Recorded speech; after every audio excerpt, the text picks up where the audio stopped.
আর ভারতকে ঘৃণা করা হলো তার পবিত্রতায়। আবার কিন্তু এরা যখন চিকিৎসার জন্য প্রয়োজন, এরা কিন্তু আবার প্রথম সুযোগে ভারত চলে যায়, মানে অসুস্থ হওয়ার পর অর্থ সংগ্রহ করছে, আবার মৃত্যুর পর তার যে আলিশান বাড়ি ঘর আছে সেগুলো দেখাচ্ছে।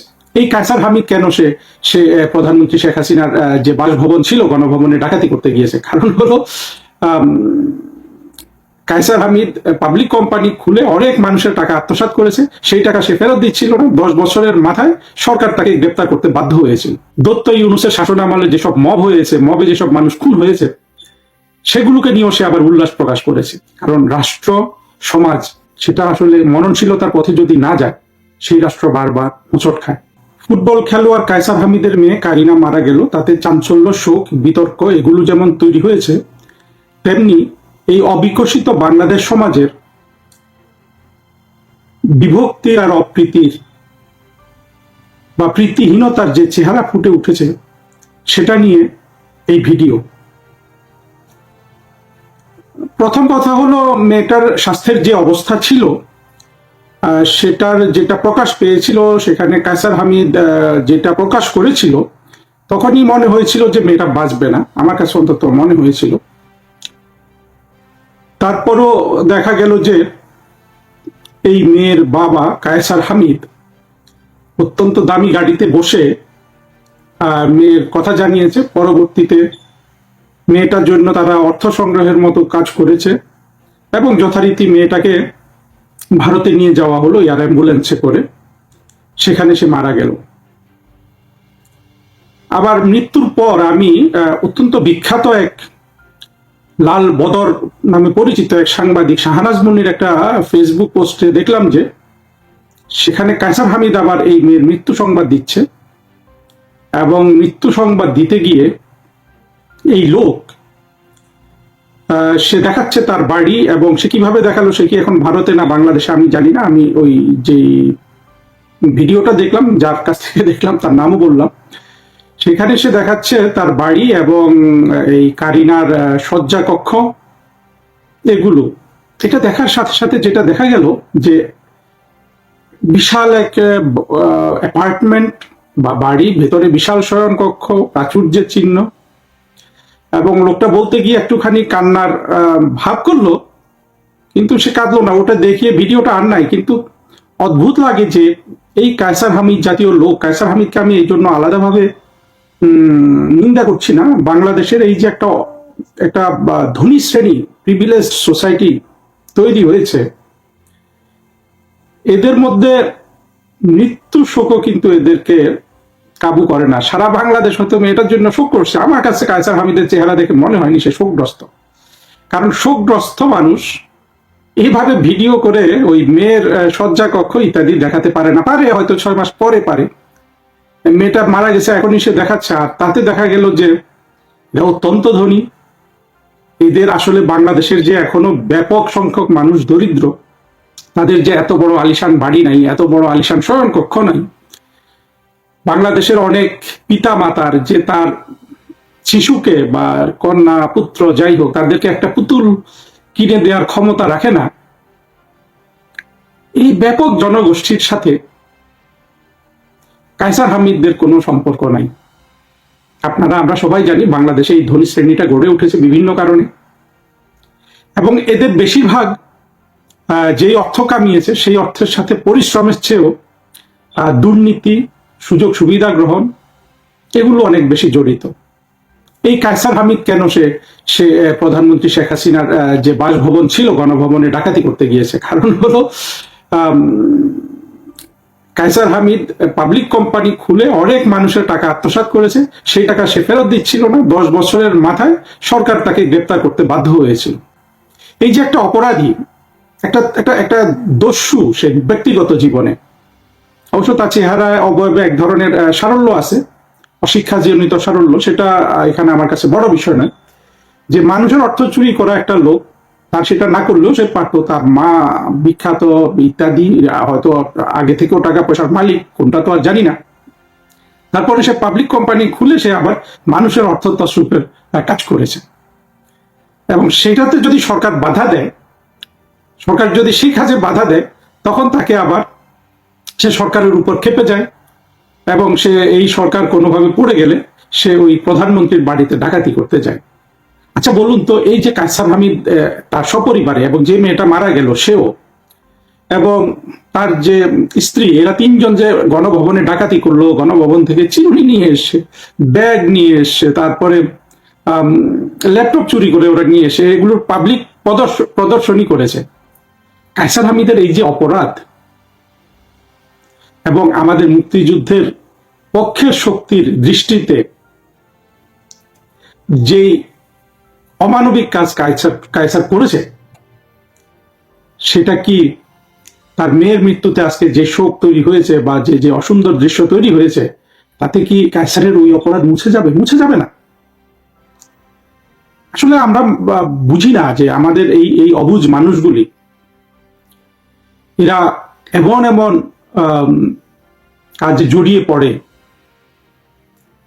এবং এটা হয়েছে কারণ সম্পূর্ণরূপে শিক্ষার অভাবে। এই কায়সার তো সে ফুটবল ভালো খেলতে পারে, সে হয়তো ঢাকার কোনো দামি স্কুলে পড়তেও পারে, ইংলিশ মিডিয়াম স্কুলে, কিন্তু তার মনের বিকাশে কিন্তু কোনো ধরনের শিক্ষা বাংলাদেশও দিতে পারে নাই, পিতামাতাও তাকে দিতে পারে নাই।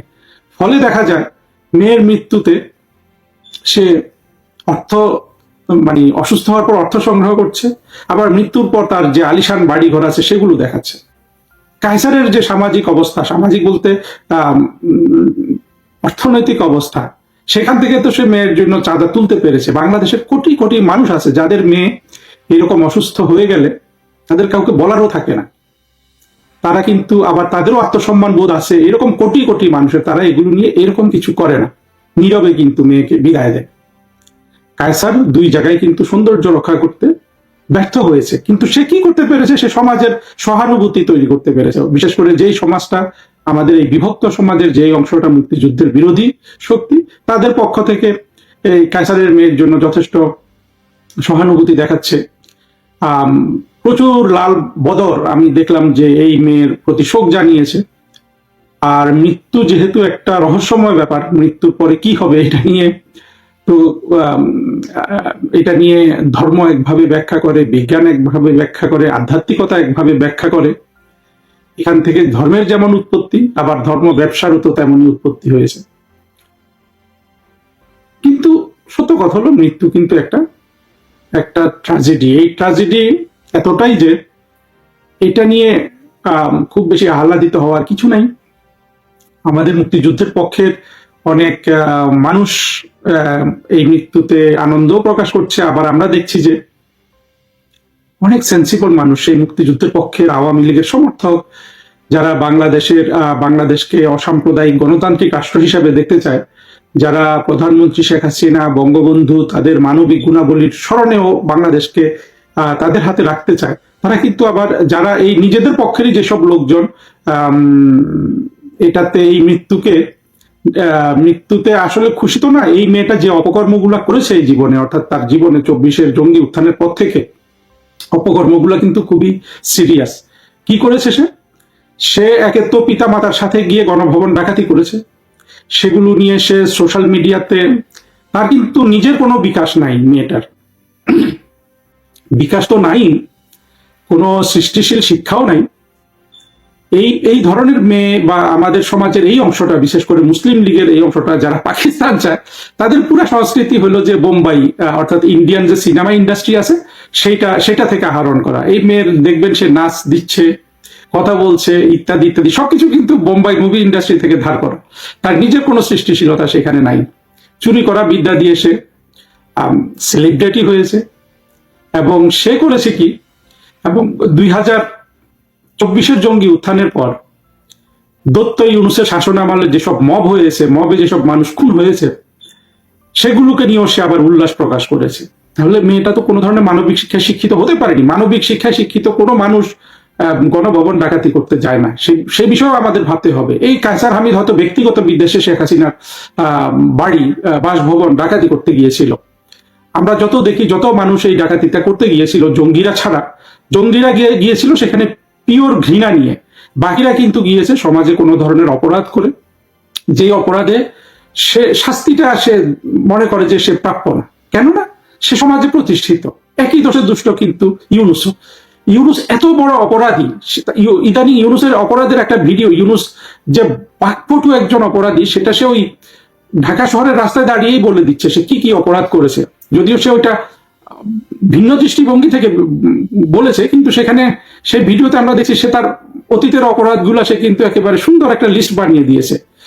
সে সুদ খায়, সে পদ্মা সেতুর টাকা যাতে পদ্মা সেতু না হয় সেজন্য বিশ্ব ব্যাংকে সরিয়েছে, সে বাটপাট টাউট সব কিন্তু সে লিস্ট করে বলে দিল কত ধরনের অপরাধী সে, এবং সে কোনো ধরনের কর দিবে না, এবং সে কোনো ধরনের কর দিবে না। এই নিয়ে বদিউর রহমান সাহেবের সুন্দর সুন্দর ভিডিও আমরা দেখেছি।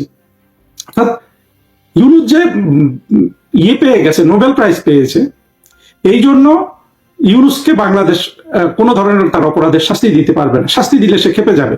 প্রধানমন্ত্রী শেখ হাসিনা একটু তার বিরুদ্ধে কথা বলেছে, সে খেপে গেছে। কায়সার হামিদেরও একই অবস্থা, সে মানুষের টাকা মেরেছে, তাকে শাস্তি দেওয়া যাবে না। আমাদের এই যে একটা মানসিকতা তৈরি হয়ে গেছে আমাদের বড় লোক শ্রেণীর মধ্যে, যে অপরাধ করলে সে বড় লোক হয়ে গেছে বিধায় সে আর কোনো ধরনের সাজার আওতায় নাই। কেউ যদি তাকে সাজা দিতে যায় সে প্রতিশোধ নিবে। এটা অত্যন্ত আমি বলবো যে একটা ভয়াবহ পরিস্থিতি বাংলাদেশ সমাজের। আমরা সেটা দেখলাম। একটা অবিকশিত মেয়ের, হ্যাঁ মেয়েটাকে নিয়ে এত শোক কেন তৈরি হয়েছে? সে ভিডিও করত, ফেসবুক করত, সে সুন্দরী এবং সে একটা মেয়ে, এগুলোই তো। এই জন্যই কিন্তু আজকে সারা বাংলাদেশ তার নাম জানছে, তার জন্য শোক করছে।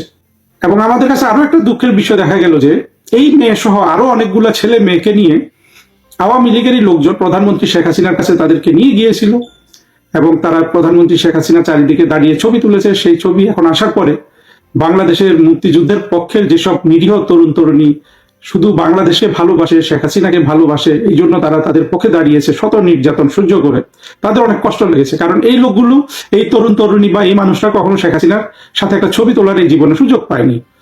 অথচ আওয়ামী লীগের কিছু প্রিভিলেজ মানুষ এই ধরনের অবিকশিত ছেলে মেয়ে শুধু তাদের পিতা মাতা ধনিক শ্রেণীর হওয়ার কারণে বা এরা ইংলিশ মিডিয়াম স্কুলে পড়ার কারণে এদেরকে নিয়ে গিয়ে শেখ হাসিনার সাথে দেখা করিয়ে দিয়েছে। যদি এমনটা হতো যে শেখ হাসিনার সাথে দেখা করতে পেরে এই যে কারিনা কায়সার বা এই ছেলে মেয়েগুলোর কোনো ধরনের পরিবর্তন হয়েছে, শেখ হাসিনার কোনো গুণাবলী তারা আহরণ করতে পেরেছে, তাহলে একটা কথা থাকতো। যারা তাদেরকে শেখ হাসিনার কাছে নিয়ে গেছে, দেখা গেল যে না, এদের কোনো পরিবর্তন হয়নি। 24-এর জঙ্গি উত্থানের পরপর বা উত্থানের আগে থেকে এবং জুলাই জঙ্গি উত্থানে এরা সবাই শরিক হয়েছে, এবং জঙ্গি উত্থানের পর এরা সবাই উল্লাস নৃত্য করেছে। আজকে যেটা কারিনার জন্য কিছু সংখ্যক আওয়ামী লীগরা করছে, আওয়ামী লীগ তো করছে না, মানে তাও তরুণ তরুণীরাই করছে, তার 10 গুণ 20 গুণ উল্লাস কিন্তু করে এই কারিনা অল্প বয়সে পৃথিবী থেকে চলে গেল। আমরা অত্যন্ত খারাপ অবস্থায় দেখলাম। আমরা দেখলাম যে বাংলাদেশের সমাজের একদিকে বিভক্তি যেমন আছে, তেমনি বাংলাদেশের মুক্তিযুদ্ধের পক্ষের যেই অংশটা আছে তাদের মধ্যে যারা ধনিক শ্রেণী, এদের না আছে কোনো ধরনের শিক্ষার বিকাশ, না আছে কোনো ধরনের সংস্কৃতির বিকাশ। এরা ভারত ঘৃণা করে। এই কায়সার হামিদ, তার মেয়ে, এরা তো ভারত ঘৃণার উপরেই তো বাংলাদেশে জুলাই জঙ্গি উত্থানটা হয়েছিল। আবার কিন্তু এরা যখন চিকিৎসার জন্য প্রয়োজন এরা কিন্তু আবার প্রথম সুযোগে ভারত চলে যায়। মানুষে এখন এই যুক্তিহীন মানসিকতা, অন্ধবিদ্বেষ, যেই বিদ্বেষ এসেছে পাকিস্তানের প্রতি ভালোবাসা, এবং পাকিস্তানের প্রতি ভালোবাসা এবং 71-এর পরাজয়ের পর 71-এ ভারত বাংলাদেশকে সহযোগিতা করাতে ভারতের প্রতি যে ঘৃণা, এবং তার ফলশ্রুতিতে বাংলাদেশের নিরীহ হিন্দু সমাজের প্রতি যে ঘৃণা, এই ঘৃণার কারণেই কিন্তু এই মানুষগুলো, কায়সার হামিদদের মতো মানুষ, কিংবা কিছুদিন আগে আমরা আত্মঘাতী সন্ত্রাসী সার্জিসে কেউ দেখলাম তার পিতা গেছে ইন্ডিয়াতে চিকিৎসা করানোর জন্য, কয়দিন পরে হয়তো আমরা নাহিদ ইসলামকে দেখবো, আমরা এমনকি শফি হুজুরকেও দেখেছি যে উনি দোয়া দরুদ পড়ে কিন্তু মারা যাননি, উনি ভারতে গিয়েছেন চিকিৎসা করার জন্য। ভারতের উপর এত দিক থেকে নির্ভরশীলতা, যেটাকে তারা জঙ্গি মনোভাবাপন্নের জন্য মনে করে যে ওই নির্ভরশীলতা তার অধিকার, আর ভারতকে ঘৃণা করা হলো তার পবিত্র দায়িত্ব। এই বিষয়টা নিয়ে আমাদের অনেক ব্যাখ্যা করে বাংলাদেশের মানুষকে বুঝাতে হবে।